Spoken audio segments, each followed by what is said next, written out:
surtout en CSS. Maintenant, qu'est-ce que je veux dire par image d'illustration? Image d'illustration fait partie du contenu de la page. Par exemple, j'ai une page qui présente notre pays, qui présente l'Algérie, et qui présente au début une image qui est une carte de l'Algérie.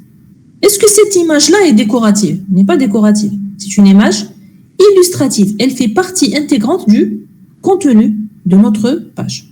Donc, la balise image va être utilisée pour ajouter des images qui font partie du contenu de notre page. Une carte, un plan. Par exemple, j'ai une page qui présente une galerie d'images. C'est pas pour décorer, c'est le contenu de la page. La page est une galerie. Elle présente un ensemble d'images. Donc, j'utilise la balise image.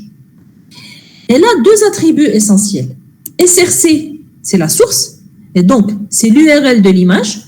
Comment je vais définir l'URL de l'image? De manière relative, c'est-à-dire je vais utiliser les URL relatives qu'on avait étudiées dans la partie hyperlien.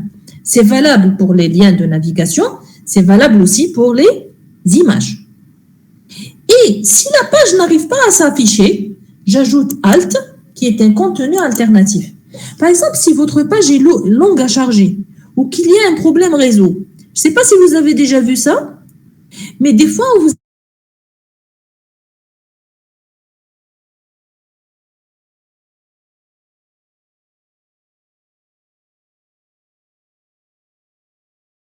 le contenu alternatif va s'afficher. Il va vous dire carte de l'Algérie. Ah, d'accord, donc c'est ce qui était censé s'afficher à cet endroit. D'accord? Donc, toujours ajouter l'élément Alt afin de ne pas laisser un vide dans votre page au cas où l'image ne s'afficherait pas ou tarderait à s'afficher. D'accord? Maintenant, pour avoir un contenu,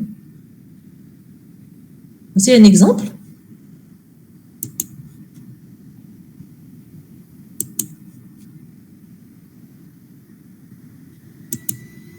Donc, vous avez une image, d'accord, qui s'affiche sur votre document.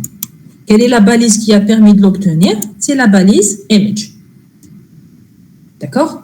Donc, voilà. Ici, j'ai mis juste le nom. Qu'est-ce que ça veut dire? Si vous avez suivi avec moi l'adressage relatif, quand je mets juste le nom du fichier, quelle est la position par rapport? Oui? Le même dossier. Exactement. Très bien. C'est le cas le plus simple. Kikono, dans le même dossier, nous juste le nom du fichier. مادام تسمح هاد ليماج لازم تكون في لو دوسي ديالنا مع الاول اللي درناه. مع الاول اللي درناه. Mais pour être honnête, en général, c'est pas comme ça que ça fonctionne. En général, واش مولفين نديرو. Si vous vous rappelez le premier cours, واش قلت لكم.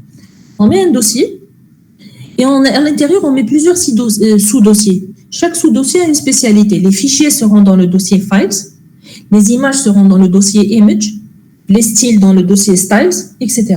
Ça veut dire que normalement, l'image, si on veut faire les choses proprement, elle est dans un dossier Image. Et là, pour l'exemple, j'ai fait simple. Il n'y a qu'une seule image, je l'ai mise dans le même dossier. Mais si c'était un vrai site web, est-ce que tu comptes dans le même dossier? Ça ferait, c'est-à-dire notre site ne serait pas bien organisé. Donc, on met toutes les images dans un dossier. Et donc, comment je vais faire l'adressage relatif? Par exemple, il est dans le dossier IMG. Je vais mettre IMG / et l'image qui m'intéresse. Et c'est tout. D'accord? C'est aussi simple que ça. Quand on est dans un TP, j'ai une image, deux images. Je peux les mettre directement dans le même dossier. Il nous arrive de le faire en TP quand il n'y en a pas beaucoup.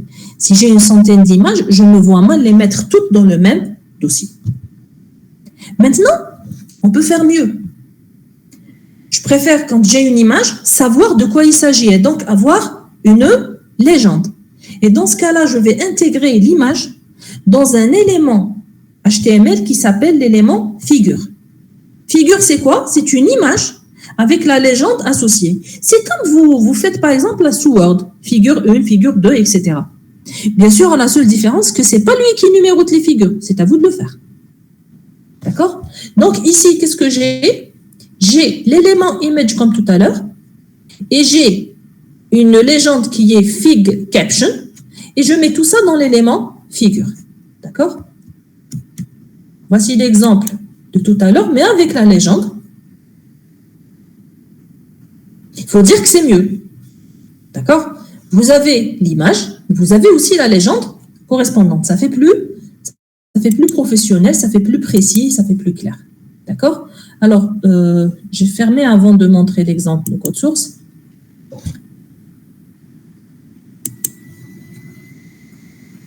Madame, Donc, oui. Madame, s'il vous plaît, j'ai pas compris qu'est-ce qu'on fait avec ALT. ALT, c'est un contenu alternatif. Il arrive des fois que l'image ne s'affiche pas.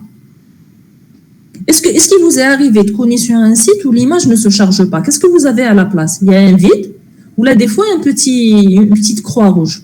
Vous avez déjà vu ça? Oui, oui. Quand la connexion est mauvaise, l'image n'est pas chargée. Ça laisse un espace. Et l'utilisateur, sait qu'il a raté quelque chose, il ne sait pas ce que c'est. Ah, alors il affiche ALT, d'accord. Exactement. Des fois, merci. c'est pour faire patienter l'utilisateur, c'est-à-dire il va savoir ce qui va s'afficher fait de l'endroit. Oui, d'accord, merci. D'accord. C'est pour éviter avec l'ambiguïté d'avoir un espace vide et puis on ne sait pas ce que c'est.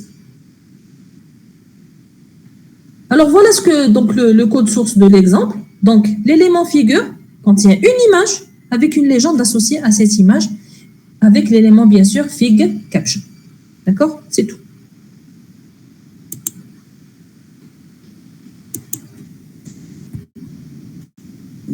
Alors les sections délimitent des zones du document possédant une valeur sémantique particulière. D'accord? Donc, qu'est-ce que c'est que cette histoire de valeur sémantique? Alors, un document en général contient des parties que vous allez retrouver en général dans tous les documents. Un site web en général, tout à fait en haut, vous avez une bannière ou vous avez un élément où il y a le titre. Ça, c'est quoi? C'est l'en-tête. Des fois, vous avez un logo d'une société. Ça, c'est la partie en-tête d'un site. Tous les sites en ont. Des fois aussi, dans cette partie, vous avez un menu sous forme de bouton. Où est l'en-tête? On le trouve toujours tout à fait en haut. Au bas de n'importe quel site, en général, vous avez une bannière en bas, d'accord? Un ruban, dans lequel vous trouverez des informations du copyright, des informations de contact du webmaster, ou bien des liens vers les réseaux sociaux. C'est-à-dire, par exemple, un bouton pour accéder à Facebook, Instagram, etc. Où est-ce que vous trouvez tout ça? Vous le trouvez tout à fait en bas. C'est un ruban en bas. Donc, vous avez un ruban en haut qui est l'en-tête. Vous avez un ruban en bas qui est le pied de page. Entre les deux, il y a une page. Ces pages-là, en général aussi, contiennent des parties. D'accord? C'est le fait que je suis en train de découper comme ça une page. Je dis, je suis en train de faire un découpage sémantique. Je prends chaque partie et je me dis quel est le sens de cette partie-là. D'accord? Donc, pourquoi je fais ce découpage? Premièrement, pour faciliter la compréhension pour l'utilisateur, l'utilisateur saura exactement où chercher l'information. Si je cherche le titre de la page, je ne la chercherai pas en bas, je vais toujours chercher en haut. D'accord? Et donc, il y a certaines normes qui permettent à l'utilisateur de mieux se retrouver. Mais aussi, n'oublions pas les robots d'indexation qui eux aussi pourront comprendre, entre guillemets, ce que vous êtes en train de faire si vous faites un découpage sémantique correct. Alors, avant de passer à là, donc je vais passer d'abord à cet affichage. Alors, cet affichage, c'est quelque chose d'assez commun dans les sites web. D'accord? Vous avez un ruban en haut. Je vous ai dit, on peut trouver le titre, on peut trouver des fois un menu, pas toujours. D'accord? On peut trouver le logo de la société en haut aussi, etc. Cette première partie, c'est le header. Donc, c'est l'en-tête de la page. Tout à fait en bas, vous avez un ruban. Je vous ai dit, il peut contenir l'adresse, il peut contenir l'email du webmaster, il peut contenir des informations de contact, il peut contenir aussi des liens vers les réseaux sociaux. Ça, c'est la partie footer. Vous avez ensuite une partie nav, c'est un menu de navigation, c'est le plan du site.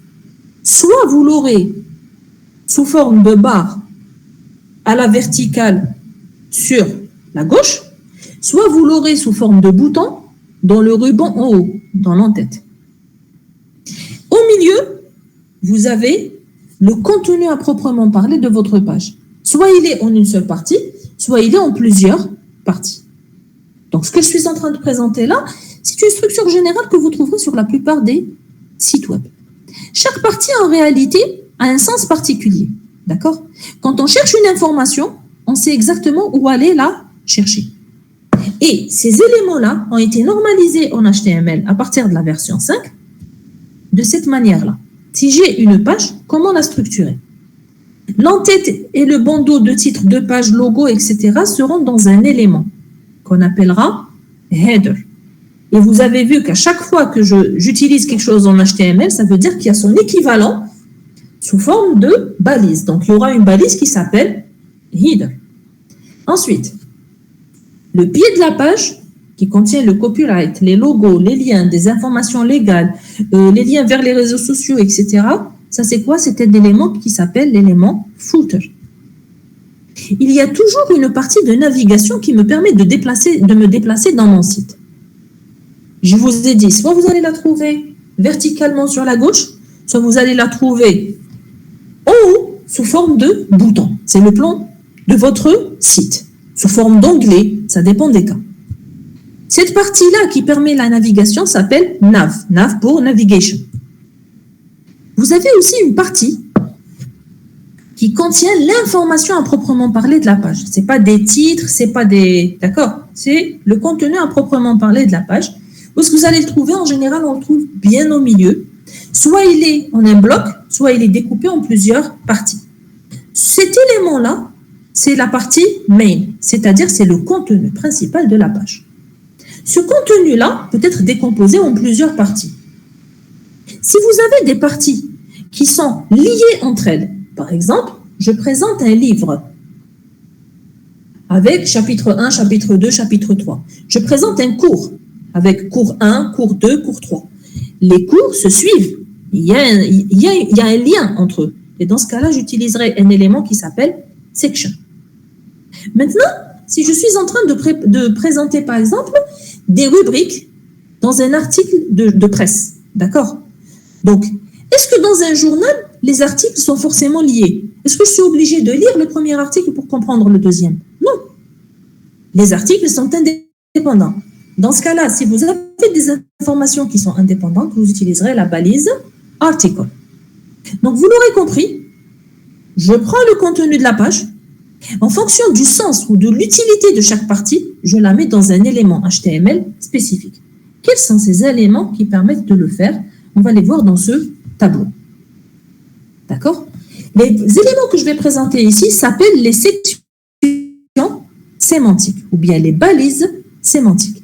Elles permettent de découper sémantiquement un document pour comprendre l'utilité de chaque partie. Ce n'est pas destiné à l'affichage. À l'affichage, ça ne changera rien du tout.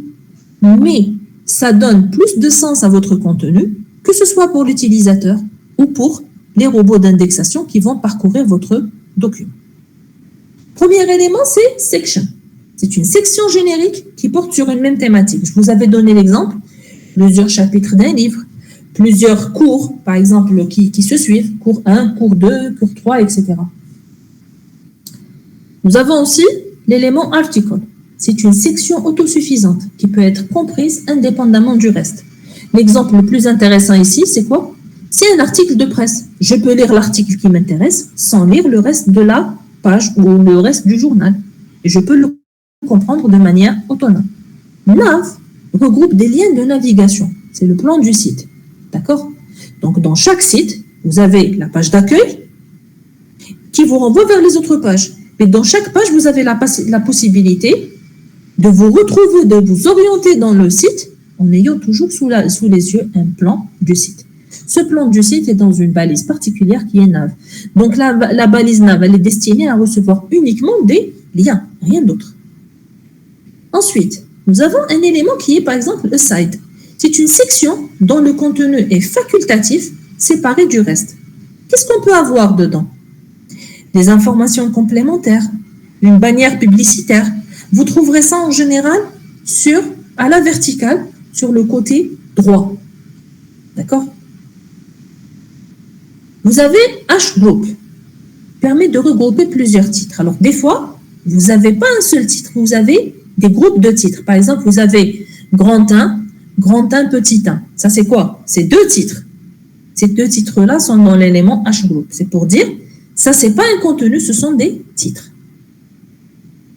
Header, c'est une section d'introduction d'un document, d'une section ou d'un article. Je vous avais parlé tout à l'heure, je vous ai dit, le document commence par un ruban d'entête. Ce qu'on n'avait pas dit tout à l'heure, que même une section ou un article ont la possibilité d'avoir leur propre en-tête. Par exemple, j'ai l'en-tête du document, et puis ce document présente, par exemple, un livre. Donc, le premier chapitre peut aussi avoir son en-tête. Il peut avoir son pied, donc son header et son footer. Deuxième chapitre peut avoir aussi le header et le footer. D'accord? Et ainsi de suite. Donc, header et footer, ça peut être pour un document en entier et ça peut aussi être pour une partie d'un document. D'accord? Donc, voici l'affichage que je vous avais montré précédemment. Donc, l'élément aside que je n'avais pas présenté tout à l'heure, donc en général, vous le trouverez sur la droite. Il peut contenir soit des informations complémentaires ou bien des fois une bannière publicitaire. Quand on met une publicité, en général, on la met sur le côté pour faire la différence avec le contenu à proprement parler de votre page. D'accord? Maintenant, question, est-ce que ça s'affiche comme ça si je l'écris? Non. L'affichage que vous voyez est obtenu en utilisant CSS. Pourquoi je vous le montre ici?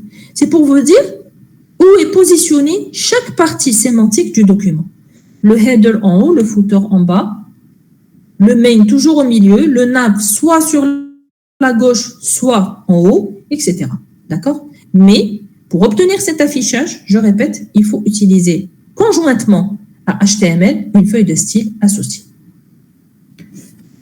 On va voir un exemple. Voici un exemple d'affichage typique. Donc, c'est un exemple très simple. Vous avez tout à fait en haut le header de la page. Vous avez tout à fait en bas un ruban qui est le footer de la page. Ce que vous avez tout à fait à droite, c'est la partie aside, c'est un contenu annexe. Ce que vous avez ici sur la droite, c'est des liens. Donc ça, c'est quelle partie? C'est la partie navigation, d'accord, qui me permet de naviguer dans mon site. Et ce que vous avez au milieu, c'est quoi? C'est la partie main. Dans notre cas, la partie main, elle est découpée en deux parties. Section 1, section 2. La section 1, si vous remarquez, elle-même a un ruban. Ce ruban, c'est quoi? C'est un header. Mais pas un header de document. Un header de section. Bon, je n'ai pas mis de footer, mais j'aurais pu le mettre. La deuxième section, pareil. Il y a le header de section et ensuite le contenu de la section.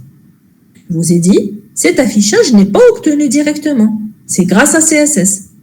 Si je vous le montre, c'est juste pour vous donner la structure d'une page d'une manière générale. Maintenant, si on essaye de voir le code source de la page,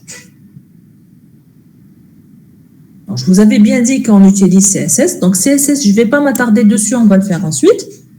Donc je vais directement à la partie HTML. Qu'est-ce que j'ai? Donc j'ai header avec un titre H1. Ensuite, j'ai la partie nav. D'accord? Alors, dans la partie nav, j'ai mis une liste. D'accord? Ça, c'est une pratique courante. On va voir ça en TP après. En général, on présente toujours un menu de navigation sous forme de liste. Ensuite, vous avez le contenu de la page qui est main. On a dit décomposé en deux sections. Chaque section a un header qui contient un titre et ensuite un contenu décomposé en paragraphe. Fin de la section, début de la deuxième section. Header, un deuxième titre, je ferme header, des paragraphes, et je ferme la section, je ferme main. L'élément aside, c'est un contenu annexe. Ça peut être soit une publicité, soit une définition ou une information complémentaire qui ne fait pas vraiment partie du contenu, d'accord? On dit contenu annexe. Et à la fin, vous avez le footer, c'est le pied de la page. Voilà en gros le contenu ou la structure d'une page. Bien sûr, en TP, on aura la possibilité de pratiquer ce découpage-là. D'accord? Madame, Oui? on peut remplacer le header footer avec div. Écoute, Jayel, je vais répondre tout de suite dans ce slide à votre question. D'accord? Alors, nous avons maintenant des balises qui permettent de regrouper des éléments mais sans sémantique. Nous avons l'élément div qui est un conteneur générique, qui n'a pas de sens. Il représente une division de documents. Donc, d'un point de vue sémantique, il n'a aucune valeur, mais il permet de regrouper un ensemble d'éléments. Quand est-ce qu'on utilisera div? On utilisera div si on en a besoin pour une feuille de style, c'est-à-dire quand on veut regrouper plusieurs éléments pour leur associer un style. Mais ces éléments n'ont pas une valeur sémantique. Qu'est-ce que je vais mettre? Je vais mettre div. Maintenant, avant la version 5 de HTML, donc dans les versions précédentes, le découpage sémantique n'existait pas. Les gens utilisaient div à tort et à travers, c'est-à-dire depuis le début du document jusqu'à la fin, c'est div, div, div. Donc, le header, c'est div, le footer, c'est div, le contenu de la page, c'est div, etc. Et ensuite, qu'est-ce qu'ils font? Ils mettent, par exemple, au lieu de mettre header, ils mettent div, id égale à header. Ensuite, footer, div, id égale à footer. Qu'est-ce qui posait problème dans cette partie? Le fait qu'il n'y ait pas un élément qui permette de spécifier le sens de cette partie. Il n'y a pas la possibilité de savoir que ça, c'est l'entête d'un document. Ça, c'est le pied d'un document. Ça, c'est le contenu d'un document. D'accord? Donc, l'utilisation abusive de div n'a plus lieu d'être maintenant que la version actuelle de HTML, c'est-à-dire, bon, à partir de la version 5, on dit maintenant HTML Living Standard, donc il va continuer à exister sous le même nom, mais en réalité, c'est HTML5. Donc, à partir de cette version, je ne vois pas l'intérêt qu'on nous définisse des éléments personnalisés pour que nous, on s'acharne à utiliser le div à tort et à travers. Le div restera utile quand, par exemple, j'ai 3 sections. Ces 3 sections n'ont aucun lien sémantique entre elles, mais je veux les positionner d'une certaine manière. Qu'est-ce que je vais faire? Je vais les mettre à l'intérieur d'un div. À quoi sert le div? Uniquement à faire de la mise en forme. Donc, j'utilise un div pour me faciliter la création d'une feuille de style par la suite. Maintenant, si je vous donne un TP à faire, je vous dis découpez-moi cette page et que vous mettez tout en div du début à la fin. Qu'est-ce que ça veut dire? Ça veut dire que vous ne tenez pas compte du découpage sémantique. Votre travail est sémantiquement faux. Il donnera exactement le même affichage, mais votre document sera d'une qualité plus pauvre que quelqu'un qui utilise la spécification actuelle. D'accord? Donc, l'utilisation du div partout, à tort et à travers, est une mauvaise habitude dont il faudrait se défaire. Et comme vous débutez normalement dans le module, je préfère que vous ayez les bons réflexes dès le départ. Donc, utilisez ce que la spécification met à votre disposition. Le code basé entièrement sur des divs ne donne pas une impression de travail professionnel. C'est-à-dire que vous allez chez un professionnel du web, vous lui montrez votre document. Pour lui, c'est un document d'amateur. Ce n'est pas un document professionnel qu'on attend de la part d'un informaticien. C'est un peu le contenu que pourrait vous donner quelqu'un qui fait à l'extérieur 2 mois de stage. Mais vous valez bien plus que ça, d'accord? Quand on recrute quelqu'un qui a une licence en informatique, on s'attend à un minimum de qualité.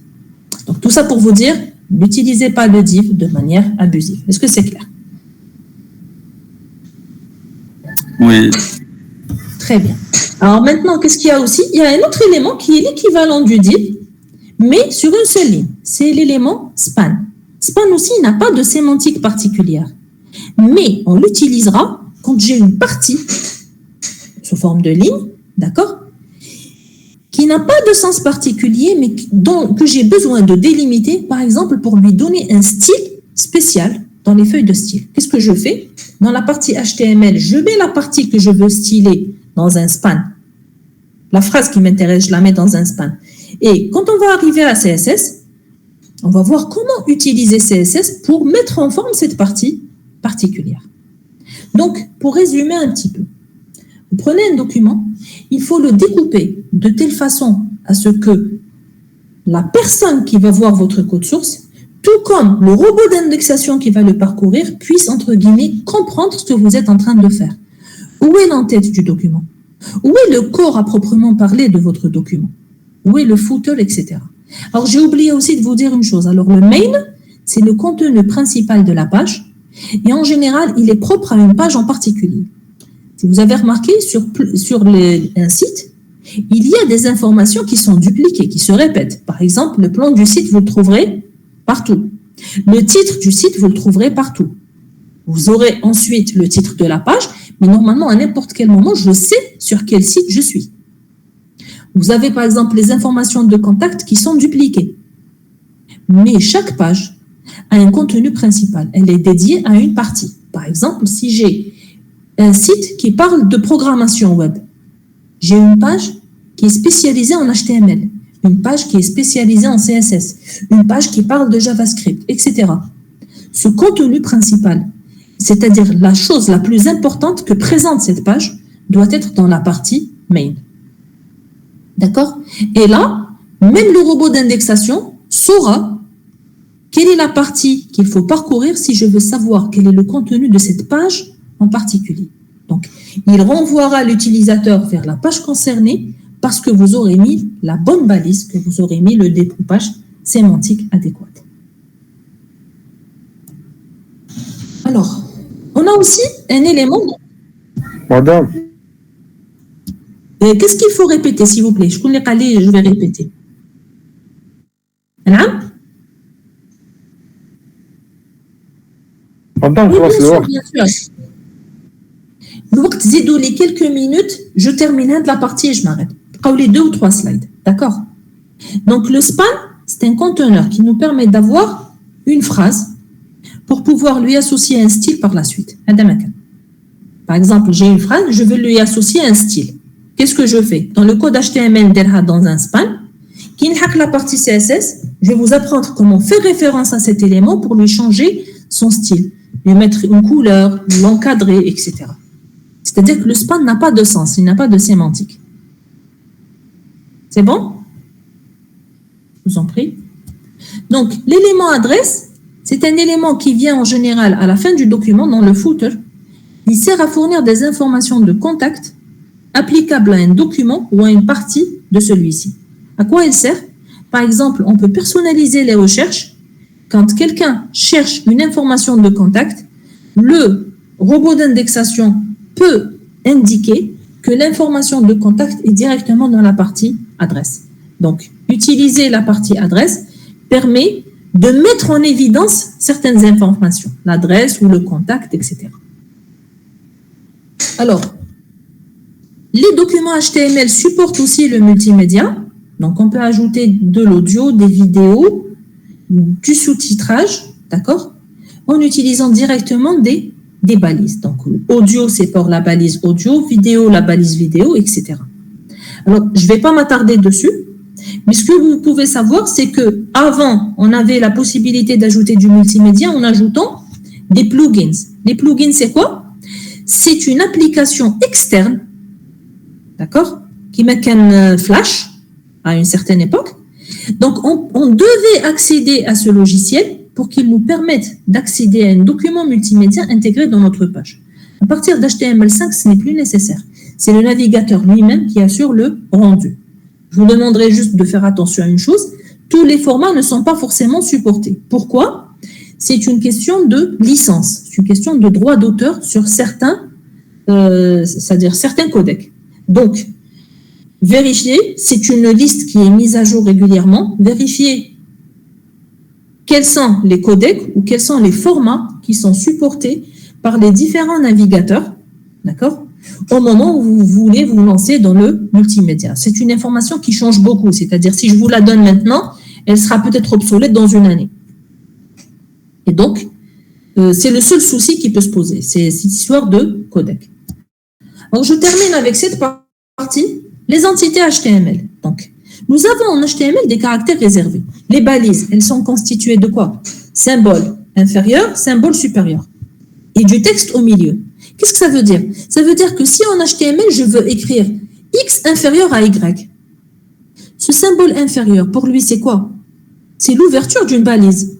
Donc, il ne va pas le comprendre correctement. La fermeture d'une balise, pour lui, c'est supérieur. Et ainsi de suite. Donc, il y a des caractères spéciaux qu'on ne peut pas afficher facilement parce qu'en HTML, ils ont une sémantique. Donc, qu'est-ce qu'on va faire? On va les remplacer par une entité HTML, un texte qui est équivalent. Je ne vous donne pas tout, mais je vous donne les éléments qu'il faut connaître. Donc, inférieur et supérieur, donc vous avez l'entité donc avec un code de caractère associé. Donc, au lieu de mettre inférieur ou supérieur, vous les remplacez par cette chaîne de caractères, cette entité. Le et commercial, les cotes simples, les cotes doubles. Les codes simples et les codes doubles, on les utilise pour les attributs. Et donc, ils ne les autorisent pas aussi. Si vous voulez les afficher, il va falloir ajouter les codes associés. Et l'espace protégé ou bien non cassant, il sert à éviter de revenir à la ligne au milieu d'un mot. Par exemple, si je mets HTML5, pour lui, HTML et 5, ce sont deux mots différents. Alors que pour nous, HTML5, c'est un mot. Donc, pour lui dire, ne saute pas la ligne, ne les casse pas, garde-les associés, on met un espace protégé. D'accord? Donc, non-breaking space. Pareil avec une entité. Donc, ces codes-là nous évitent des erreurs dans l'interprétation du code HTML à cause de certains caractères spéciaux. D'accord?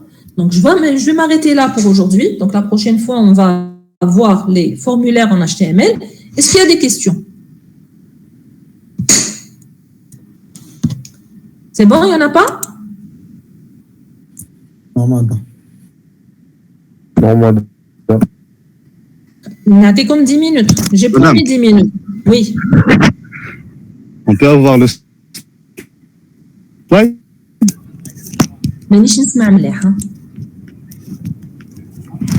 Est-ce qu'on peut avoir le slide? Quel slide? Celui-là. Madame? Les entités. Exactement. Oui, madame, s'il vous plaît. Voilà, vous l'avez. Donc, on va s'arrêter là pour aujourd'hui. Donc, pour la section qui n'est pas concernée par le TP, donc la section B, donc vous pouvez quitter la session. Pour la section A, c'est-à-dire qui est concernée, qui fait TP avec moi, donc on se retrouve dans 10 minutes. D'accord? D'accord. Merci beaucoup, madame. Madame, le même lien ou là? Pardon? Les mêmes liens, oui. D'accord. Les mêmes liens. D'accord? Donc, je répète, il y a une section qui est concernée par le TP. Hein? D'accord? Il n'y a que la section A. Alors, à tout à l'heure. Merci.